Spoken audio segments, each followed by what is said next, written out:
I got another video for y'all. This Queen's Court Season 2, Episode 2. Let's get into it. So, LisaRaye is reflecting on her discussion she had last night with Norman, and she thinking to herself, why wasn't her daughter comfortable with telling her about the situation?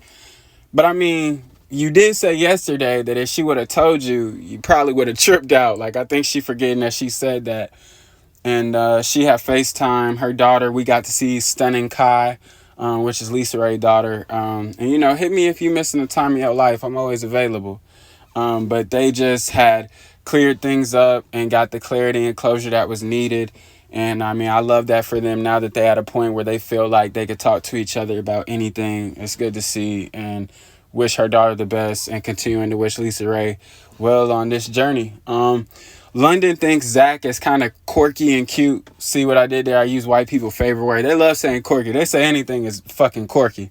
So London ends up asking him on a date, and he say yes. But afterwards, K. Michelle pulls him for a convo, and she says she needs a friendship with her partner, and she felt like she was friends with Zach when they conversate. So K. Michelle asked him on a date, and he was like, it would be a yes if I didn't already say yes to London. Then K. Michelle was in her confessional like, men do what they want. He had an option to say no. She was like, if you say no to me, you ain't never talking to me ever again. And I get it. I really do. But you got to put yourself in his shoes. Like, I hate to go against my queen, K. Michelle, and take the stand for a white man, but right is right and wrong is wrong.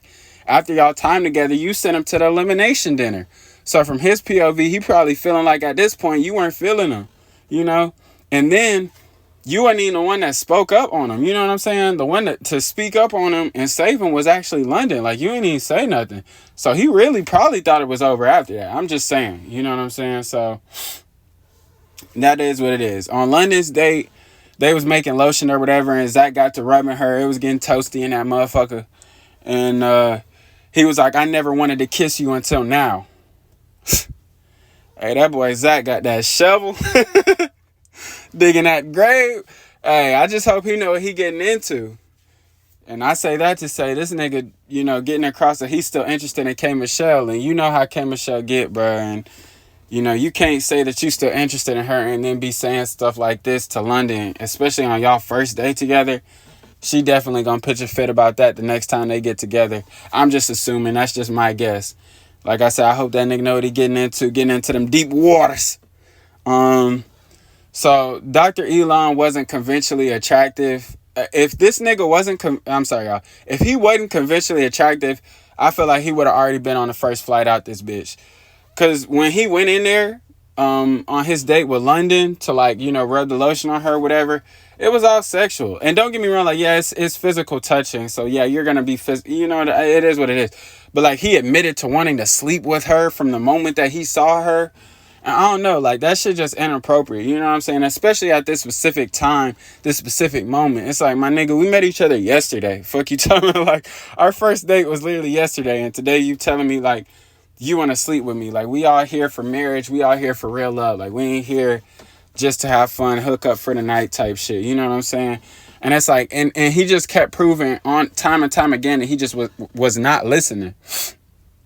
Like, even at the elimination dinner, when she had asked about her kids, she was like, oh, like, do you know what gender and age my kids was? And I forget what he said. He was like, oh, you got a boy and a girl, or you got a, I don't know what the fuck that nigga said. Hey, look at you. See, you weren't listening neither. Hey, London is not my queen. As gorgeous as she is and as bubbly as the personality that she has and her energy and her aura about herself and how established she is, she's not my queen. And I mean, she could be my queen.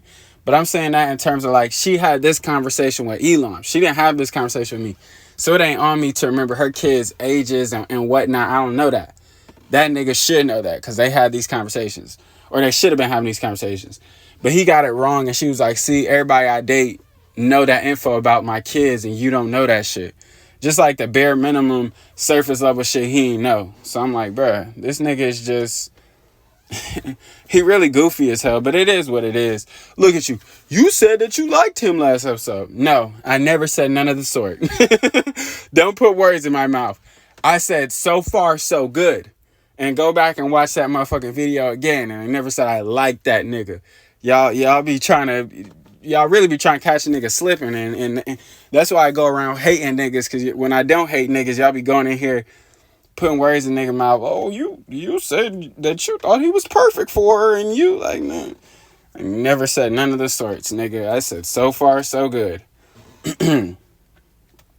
But and even in the end, that goof-eyed nigga was like, London, you're not a queen. And it ain't like the physical shit was the only thing keeping him from being here. It's just like how K Michelle said about the nigga with the mohawk or whatever, that his shit is very pageantry. Like, his answers just seem planned, and he just always got the right thing to say. He was like, London, you're not a queen. You're a goddess. Nigga, go home. Nigga, do you have your boarding pass? Like, send this nigga on his way. We don't have time for this. Like, I'm not putting up with this nigga tonight, bro. I'm really not. College football come on in a couple hours. I ain't been to sleep. I've been up all night trying to get some work done. Like, I can't fool around with this nigga today. I really can't. Get him off my screen immediately. So, when the hosts gathered together and asked, I had just skipped to elimination dinner, but I really had skipped to talk about Elam trifling ass. But, to go back, when the hosts gathered together and asked how the dates was, and London tells how Zach was to her, K Michelle and her kind of disagree and exchange words, go back and forth a little bit. The whole time I'm just thinking to myself, like, a 50-year-old suit and Jordan wearing youth pastor has deliciousness and K Michelle arguing. If y'all don't think white privilege is a motherfucker, I don't know what else to say. What the fuck, nigga? This is crazy, bro. I'm like, whatever, bro. So yeah, in the end, in the elimination dinner, it was the bald nigga who ended up going home, which, like, it's a lot of bald nigga, but it was the bald nigga who first had danced with Lisa Ray, and like, I think she just said she really couldn't connect with him and wasn't no chemistry there, so he went home, and then of course Elam went home. But it was a nigga there, who London was talking to, who she be calling an asshole, cause he be, you know, saying asshole shit, whatever. Which, like, at this big age, I kind of feel like is a red flag. Like, that, them days is over. Like, that little high school toxic shit, college toxic shit. You know, we looking for marriage. Which, like, if you're already used to certain patterns and used to dating something and somebody, you know what I'm saying? It's hard for you to be like, yeah, I'm gonna avoid this, even though I know I should. Like, she knows she shouldn't be dealing with no nigga like that, but she like that type shit, so. Y'all know me. Of course I don't be liking none of these niggas, but like at the end of the day, if the queens is happy, I can't sit up here. I'm not gonna wish no bad upon them. You feel me? Like, that shit weird. So yeah, he was at the elimination dinner. He got saved, and then the Mohawk nigga who went on the bull riding date with K Michelle and the other two white men, he ended up staying. So it was all cool. That was pretty much the end of this episode. So don't forget to like, subscribe, share, cash your friends on Good Food.